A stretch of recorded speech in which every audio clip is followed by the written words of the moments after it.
Good morning students, कैसे हैं आप सब लोग। देखिए, CGL 1 का रिजल्ट आ चुका है और 2022 की बात कर रहे हैं हम। उसके बाद CGL 2 की डेट आ चुकी है और 3 दिन बाद आपके एग्ज़ाम स्टार्ट हो रहे हैं। तो मुझे लगा एक वीडियो बनाना चाहिए आपको मोटिवेट करने के लिए। देखिए सबसे पहले बेस्ट ऑफ लक उन सभी कैंडिडेट्स को जो CGL Tier 2 2022 एग्ज़ाम्स दे रहे हैं। अब बात आती है कि बहुत सारे लोगों के मन में बहुत सारे सवाल आते हैं कि सर लास्ट टाइम पे हम लोग क्या करें, एग्ज़ाम कैसे दें, क्या करें कि हमारा सिलेक्शन हो जाए। तो देखिए, उसके लिए मैं कुछ आपको चीज़ें समझाना चाहता हूँ। देखिए, हर स्टूडेंट अपने हिसाब से बेस्ट तैयारी करके जाता है एग्जाम के लिए, लेकिन फिर भी सभी लोगों का सिलेक्शन नहीं हो पाता। इसके पीछे बहुत सारे रीजंस होते हैं। जब आप एनालिसिस करोगे कि कहाँ कमी रह गई, उन चीज़ों पे हमें और वर्कआउट करना चाहिए। तो 2022 जैसे ही खत्म होता है, आपको फटाफट बिना रिजल्ट का वेट किए 23 की तैयारी करनी है, क्योंकि वो एग्जाम भी बहुत जल्दी आने वाला है। आपके पास 2-3 महीने से ज़्यादा का टाइम नहीं मिलेगा तैयारी का। तो देखते हैं पहले कि हम 2022 CGL में क्या करें। हम Tier 2 की बात कर रहे हैं, ठीक है। देखिए, बहुत सारे लोगों के मन में ये रहता है सर हम कितना स्कोर करें कि हम सेफ हो जाएं। ये मुझे लगता है कि यही सबसे अच्छा क्वेश्चन होता है जो स्टूडेंट के मन में हमेशा चलता है, जिसको आप बोलते हैं सेफ स्कोर या सेफ अटेम्प्ट्स। क्या लें कि हम एकदम निश्फिक्र होके और एक्स्ट्रा मेहनत कर सके कि यहाँ तक तो एटलीस्ट हम पहुंचे, उसके बाद हम आगे के लिए काम करें। चलिए, आज हम सेफ स्कोर के बारे में बात करेंगे। जैसे कि मैंने अपने लास्ट वीडियो में, जब प्री का एग्जाम था उससे जस्ट 2 दिन पहले मैंने एक वीडियो बनाया था 29 नवंबर। आप ये वीडियो जरूर देखना एक बार। 29 नवंबर मैंने ये वीडियो डाला था। इसके अंदर मैंने कहा था कि Tier 1 के लिए आपका सेफ स्कोर है 120। ये मार्क्स मैंने लिखे थे अच्छे से। आप, मैं लिंक में दूंगा, इस वीडियो को जरूर देखना। मैंने कहा था 120 पे आपको घबराने की, परेशान होने की जरूरत नहीं है। ये या इससे जितना ऊपर आप ला सकते हैं लाइए, कोई दिक्कत नहीं। तो जैसे मुझे 10 साल का एक्सपीरियंस है, मैंने 10 CGL बैक टू बैक निकाले। मुझे पता है किस SSC CGL में किस साल में कितना लोगों के पास पुदीना है, कितने वो मार्क्स ला सकते हैं। फॉर एग्जाम्पल मैं बात करूं, देखिए समझना इस चीज को, 2012, 13, 14, 15, 16 ये वो टाइम था जब CGL देने वाले लगभग सभी स्टूडेंट्स बीटेक होते थे। इस टाइम पे सारे स्टूडेंट्स क्या होते थे? बीटेक वाले थे। 12 में, 13 में, 14 में, 15 में, 16 में। लेकिन उसके बाद बीटेक का क्रेज एकदम से खत्म हो गया है।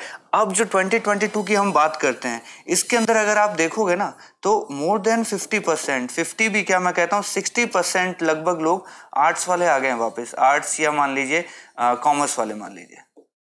साइंस वाले स्टूडेंट्स बिल्कुल खत्म हो गए हैं मार्केट में, बिल्कुल खत्म हो गए हैं। कोई इंजीनियरिंग नहीं कर रहा आज के टाइम में, जैसे इस टाइम पे की जाती थी उस लेवल पे नहीं हो रही है। तो आप देखिए, जब बीटेक वाले स्टूडेंट पेपर देते थे और आज नॉन टेक्निकल बैकग्राउंड वाले बच्चे पेपर दे रहे हैं, तो क्या इनका और इनका बराबरी सेम थोड़ी रहेगी यार। जो लोग इंजीनियरिंग करके आए हैं उनकी मैथ्स कितनी सॉलिड होती है, उनकी इंग्लिश कितनी सॉलिड होती है, और आप लोग यहाँ पे आर्ट्स एंड कॉमर्स वाले हो, आप उनसे compete नहीं कर रहे हो, आप खुद से compete कर रहे हो। ये फर्क समझना आप।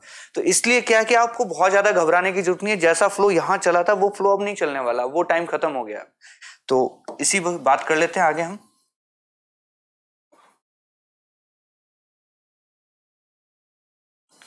आपका कंपटीशन आपके जैसे ही लोगों से है, ये चीज ध्यान रखना। बिल्कुल जैसे आप तैयारी कर रहे हैं बाकी लोग भी सेम तैयारी कर रहे हैं। बस आपको अपना बेस्ट देना। जो बंदा एग्जाम के दिन अपना बेस्ट देगा वो सिलेक्शन लेके जाएगा। सीधी सी बात, इतनी सी बात है, सिर्फ आपको अपना बेस्ट देना है। देखिए, ये Tier 2 है हमारे सामने।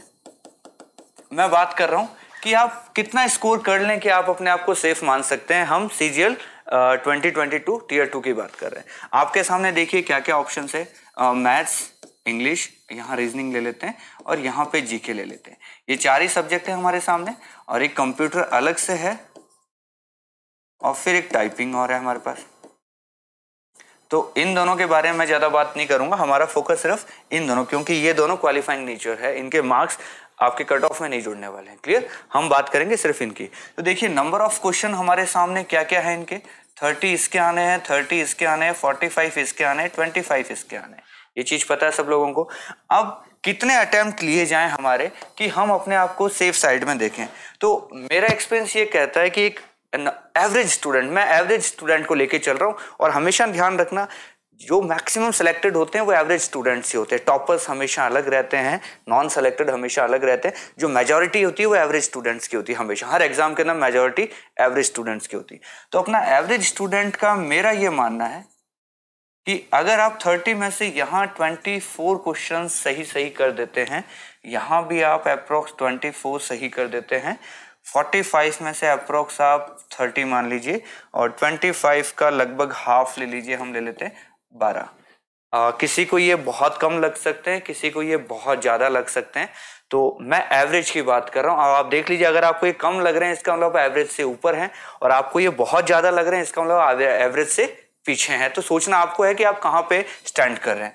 तो इसके हिसाब से हम मल्टीप्लाई बाय 3 करते हैं तो ये 72 मार्क्स होता है, ये भी 72 होता है, ये 90 होता है एंड ये 36 होता है। इनका टोटल अगर आप करेंगे, ये लीजिए, इनका टोटल निकल के आता है आपका 270। ये आउट ऑफ, ध्यान रखना, टोटल जो हमारा पेपर है वो है 390 का, ठीक है। 390 में से मैं 270 बोलता हूँ। अब बहुत सारे लोगों को ये बहुत ज़्यादा लग सकता है, किसी को बहुत कम लग सकता है। मैं बात कर रहा हूँ एक एवरेज स्टूडेंट की। अगर आपके इस पेपर के अंदर 270 प्लस मार्क्स आ रहे हैं, मीन्स आप 100% सेफ हैं। ये चीज़ बोल रहा हूँ मैं, 100% सेफ, यानी फाइनल सिलेक्शन होगा आपका, फाइनल सिलेक्शन होगा। क्या पोस्ट मिलेगी क्या नहीं मिलेगी ये बातें अलग होती है, पर मैं कह रहा हूं एक ना एक सीट आप ले जाओगे, इररेस्पेक्टिव ऑफ कैटेगरी की बात कर रहा हूं। मींस ये कट ऑफ में आपके हिसाब से यूआर की बात कर सकते हैं, क्लियर। तो 270 मार्क्स की मैं बात कर रहा हूं कि 270 अगर आप ले आते हैं इस पेपर में आउट ऑफ 390, तो आपका सिलेक्शन कोई नहीं रोकने वाला है। इसका मतलब ये नहीं है कि आपने पेपर अटेम्प्ट किया, 270 नंबर बन गया, आप पेपर छोड़ दोगे, भैया हमारा तो सिलेक्शन हो गया, ऐसा नहीं कह रहा हूं मैं। ये कह रहा हूं सिलेक्शन 100% है, पर आपको क्या पोस्ट चाहिए, वो कट ऑफ से ऊपर नीचे हो सकती है। लोवेस्ट कट ऑफ की मैं बात कर रहा हूं कि इतने पे आप 100% श्योर है कि कोई ना कोई एक सीट आपको मिल जाएगी। अब वो कौन सी मिलती है वो आपको देखना है। तो किसी को अगर ये बहुत ज्यादा लग रहा है, बहुत ज्यादा, मैं 5% प्लस माइनस की रिलैक्सेशन दे सकता हूं इसके अंदर, कि मान लीजिए 5% कम रह सकते हैं तो भी कोई दिक्कत नहीं है, घबराने की जरूरत नहीं है। 5% ज्यादा लाते हो तो भी घबराने की जरूरत नहीं है। तो ये आप एक स्टैंडर्ड स्कोर, और मोटा मोटी 260 270 यही रेंज में रखूंगा कि 260 से 270 अगर आप मार्क्स ला पा रहे हैं तो आपको कोई नहीं रोकने वाला फाइनल सिलेक्शन से। इतने मार्क्स आपको एटलीस्ट लाने, क्लियर होगी। और ये मैंने आपको स्टैंडर्ड बता दिया है कि इस स्टैंडर्ड के हिसाब से आपको मार्क्स लाने। अब किसी को लगता है मैथ्स मेरी वीक है तो यहाँ 2 क्वेश्चन कम कर सकता है, इंग्लिश में 2 क्वेश्चन बढ़ा सकता है। किसी को लगता है इंग्लिश मेरी कमजोर है, 2 कम कर लीजिए, यहाँ बढ़ा लीजिए। किसी को लगता है जीके मेरी स्ट्रांग है, वहां 3 क्वेश्चन बढ़ा लीजिए, इंग्लिश में से 2-3 कम कर लीजिए। मतलब मोटा मोटी यही रहने वाला है। मार्क्स आप अपने देख लीजिए कि जो आप मॉक लगा रहे हैं प्रीवियस ईयर के हिसाब से, या नए जो मॉक्स आ गए मार्केट में उनके हिसाब से, आपके मार्क्स अगर मॉक के अंदर, अब देखिए ये रियल एग्जाम की बात कर रहा हूं, मॉक्स के अंदर आपके मार्क्स इतने नहीं आएंगे, मुझे पता है। मॉक्स के अंदर अगर आपके 240 भी आ रहे हैं ना, दैट इज इक्विवेलेंट टू 270। ये चीज और बता देता हूं मैं आपको। तो मॉक्स के अंदर जो भी आप मार्क्स ला रहे हो ना, 10% अपना राइज कर लीजिए अपने आप। 240 का 10% 24 मार्क्स होता है, इसमें जोड़ेंगे तो लगभग 65 के 4 के आसपास आप आ जाओगे। तो मॉक वाले नंबरों से घबराना नहीं है कि सर हम तो यहीं पहुंच रहे हैं, 270 कब आएंगे। अगर कोई बंदा मॉक में 240 जा रहा है तो यहाँ पे 270 आराम से ले आएगा। बस आपको अपना बेस्ट देना है, घबराना नहीं है। तो इसी के साथ मैं अपनी बात खत्म करता हूं। जितने भी स्टूडेंट्स है, देखिए 2022 आपके सामने बहुत अच्छी अपॉर्चुनिटी लेके आ रखा है। 2022 के अंदर सीजीएल टियर 2 आपका जो दे रहे हैं, इसके अंदर 40,000 के अप्रोक्स आपकी वैकेंसीज हैं। अगर आप इस वाले एग्जाम में फाइट करके अगर निकल जाते हैं तो बहुत बेस्ट है। अगर किसी कारण कोई बच्चा रह जाता है तो आपके सामने 2023 का एग्जाम भी बिल्कुल सामने है, वो भी आप दे सकते हैं। तो मैं कोशिश करूंगा कि इस सीजीएल के लिए तो मैं आपको ज्यादा वीडियोस नहीं दे पाया, लेकिन 2023 के लिए मैं आपको बहुत सारे वीडियोस देने वाला हूं मैथ्स के लिए। तो आप लोग तैयार रहिएगा, और वीडियो अगर अच्छा लगेगा तो लाइक जरूर करना आपको, ठीक है। चलिए, थैंक यू।